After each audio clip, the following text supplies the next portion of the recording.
जादुई झाड़ू। एक गांव में एक छोटा सा बच्चा नामक रामू रहता था। वो बच्चा बहुत ही सच्चा और मेहनती था। रामू की माँ एक गरीब महिला थी जो रोजगार के लिए अलग अलग घरों में काम करती थी।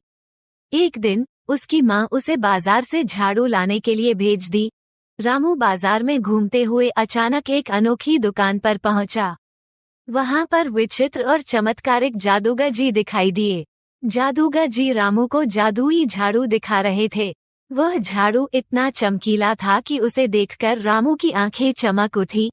रामू की दिलचस्पी बढ़ गई और उसने जादूगर जी से पूछा, ये झाड़ू कैसे काम करता है? जादूगर जी ने कहा, ये झाड़ू किसी भी काम को किया जा सकता है। ये झाड़ू चाहे तो सभी घर का काम खुद ही कर सकता है। रामू ने झाड़ू के बारे में और जानने के लिए उसे खरीद लिया। वह खुशी से घर लौटा और अपनी माँ को झाड़ू के बारे में बताया। माँ ने उसे हंसते हुए कहा, बेटा, ये तो बस एक जादूगर का झांसा है। कोई भी झाड़ू किसी भी काम को अपने आप नहीं कर सकता है। रामू ने अपनी माँ की बात को ध्यान में नहीं रखा और उस झाड़ू को परीक्षण के लिए उसके कमरे में ले जाया। उसने सोचा कि वह झाड़ू को दिवाली के साफ सफाई के लिए प्रयोग करेगा।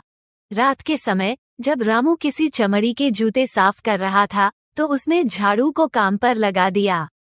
वह चमड़ी के जूते को झाड़ू से पोंछ रहा था कि अचानक झाड़ू से चमड़ी के जूते स्वयं ही साफ हो गए। रामू चौंक गया और वो फिर से कोशिश करने लगा। उसने झाड़ू को बर्तन धोते समय, गाड़ी धोते समय और बिस्तर सजाते समय भी प्रयोग किया। हर बार झाड़ू उसके काम को स्वयं ही कर देता।